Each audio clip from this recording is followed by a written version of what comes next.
Let us now invite our next eminent speaker, Dr. Pavan Duggal, expert in cybercrime and e-commerce law. Mr. Pavan Duggal is the founder and chairman of International Commission on Cybersecurity Law. Mr. Pavan, who is the president of cyberlaws.net, has been working in pioneering area of cyber law, cybersecurity law, and mobile law. While a practicing advocate, Supreme Court of India, Mr. Pavan has made an immense impact with an international reputation as an expert and authority on cyber law, cybersecurity law, and e-commerce law. Pavan Duggal has been acknowledged as one of the top 4 cyber lawyers around the world.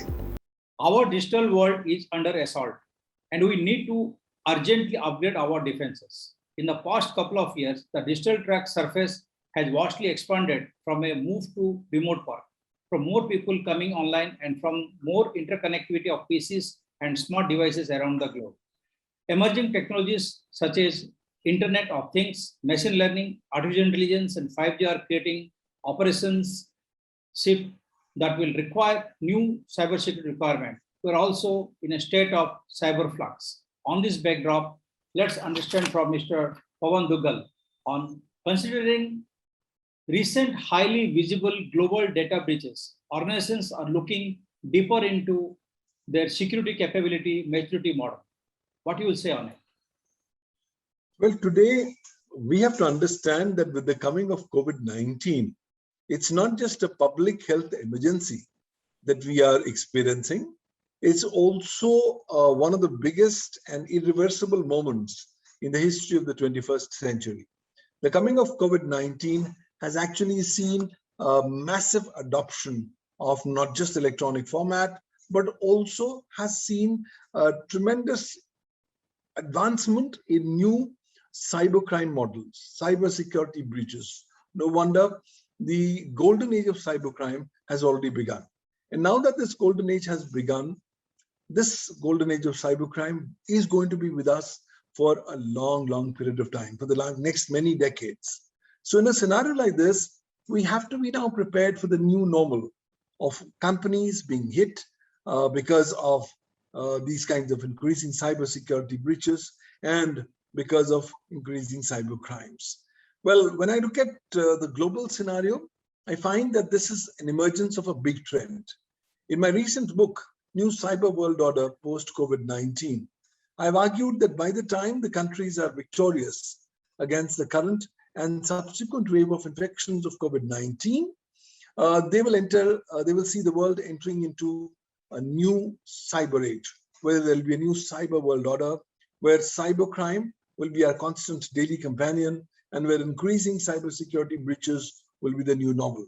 So already when this is the kind of an ecosystem that we are marching ahead for, it's very clear to also understand that states are going to become very powerful, and the dark economy in the dark net is going to predominantly be on the rise.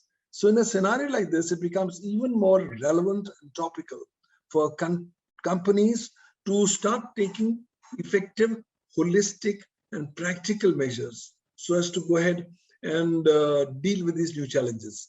Unfortunately, most of the companies today still believe that they are very secure, and because they are secure, they can never be hacked, and therefore their data is always invariably on a relatively secure zone.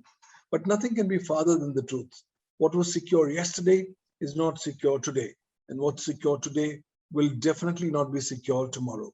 So in a scenario like this, the onus has to be on the governments, not just to come up with the enabling legal frameworks so as to promote the culture of cybersecurity, so as to come up with dedicated national laws on cybersecurity, but more significantly, till such time that does not happen, the onus is primarily still upon the companies so that they can take effective, cogent steps to inculcate cyber resilience as it's effectively a way of life and their digital day-to-day existence.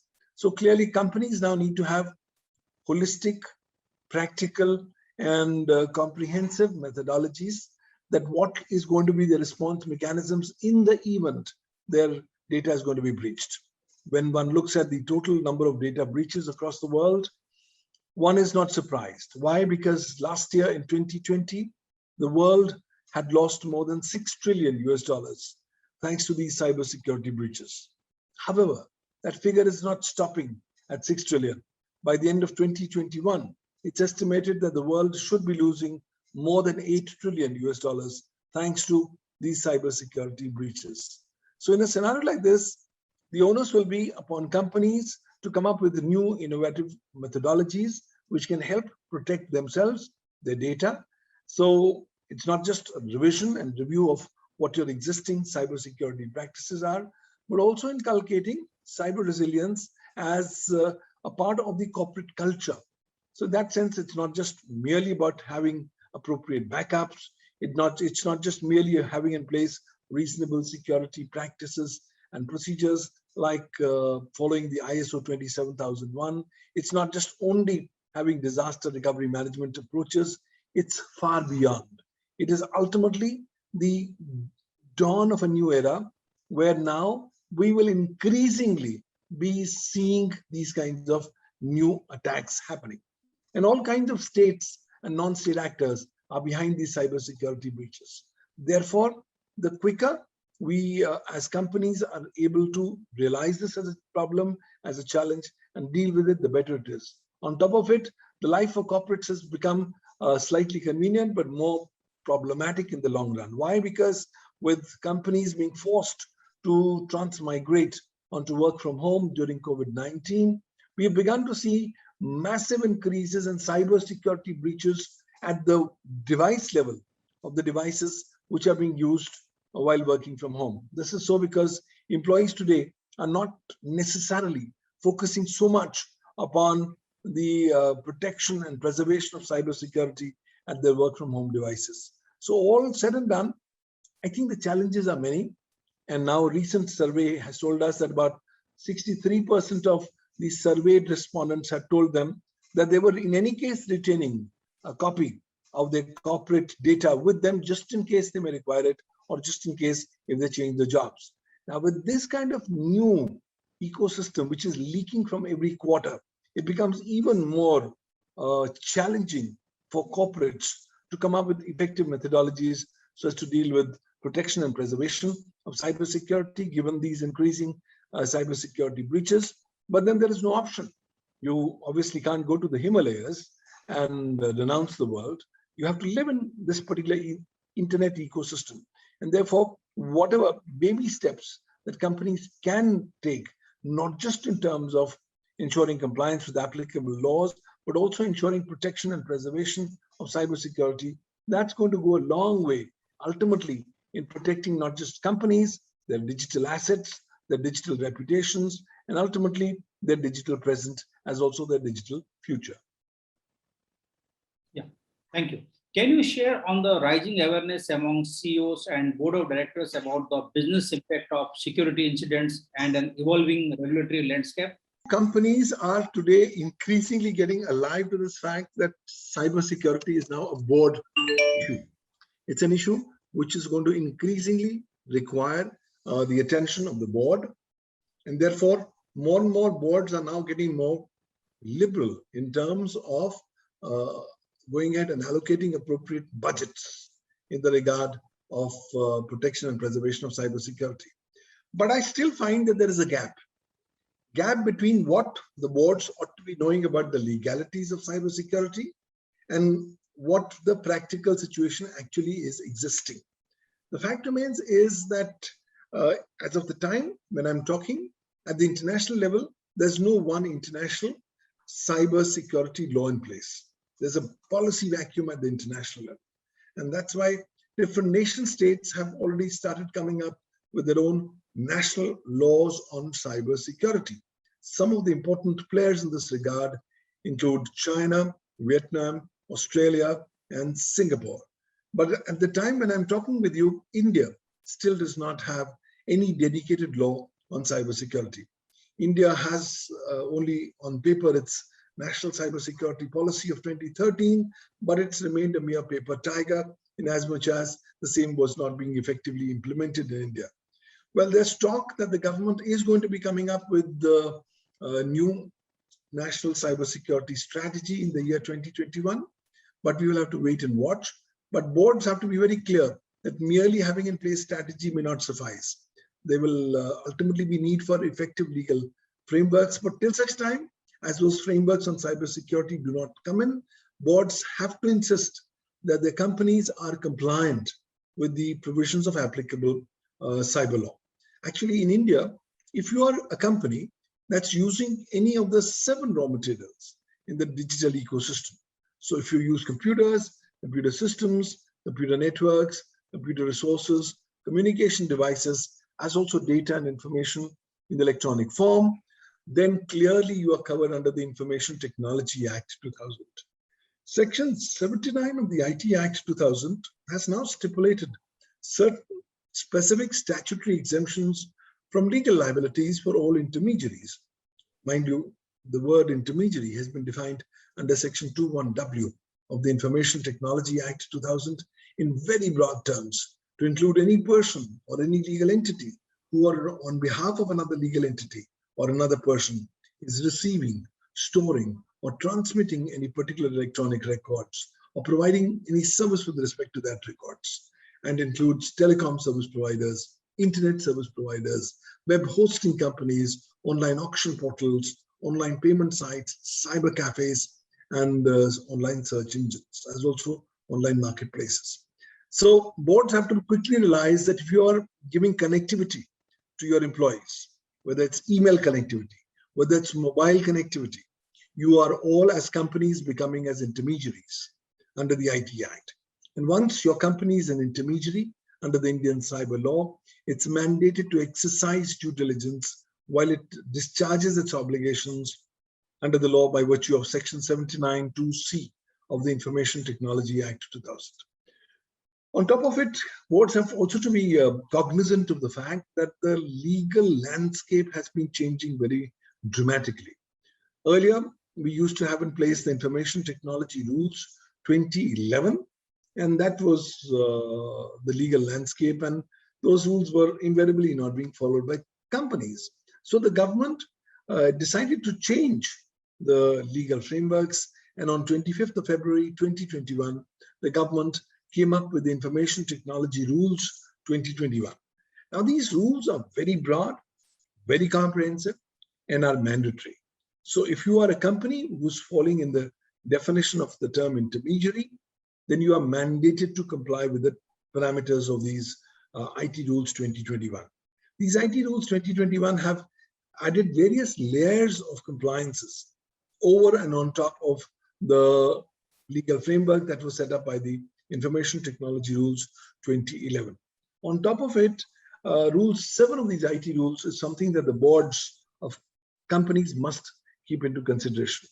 Rule 7 of the IT Rules 2021 says that since the provisions of the IT Rules 2021 are mandatory, if a company does not comply with the provisions of the IT Rules 2021, then the company gets immediately faced to two legal consequences. Number one, the company's statutory exemption from legal liability as an intermediary under Section 79 of the IT Act is automatically stripped off by operation of law.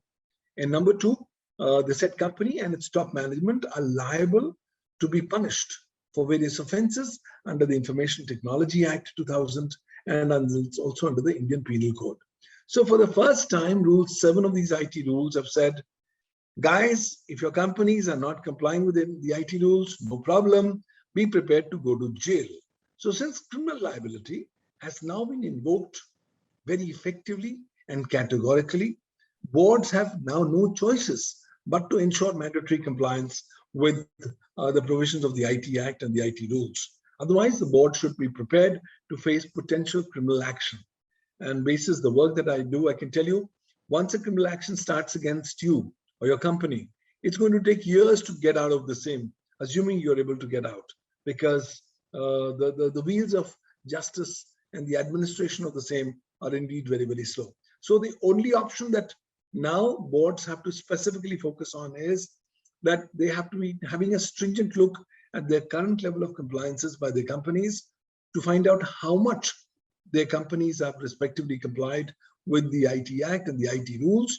And whatever those gaps are there, the quicker the boards insist that the set gaps be fulfilled, the better it will be, because ultimately, at the end of the day, it will be important for companies and the boards to protect themselves from exposure to potential legal liability. But boards have to have a very holistic and constantly evolving thought process in this regard. The rules have only come up with very broad parameters. The actual ground realities are changing all the time. There are so many cybersecurity breaches happening, and that in case if the board is negligent in effectively dealing with issues pertaining to proactive compliances under the law or pertaining to the issues concerning the broad level of compliances with the cyber legal frameworks, I think the companies could potentially be facing a lot of challenges. So all eyes will be on how the boards of the respective companies go ahead and take proactive action in this regard. Since you are the legal leader in the country, do you think by improving security is not just about spending on new technologies? Improving security is not direct equivalence to spending on new technologies. Security is a mindset.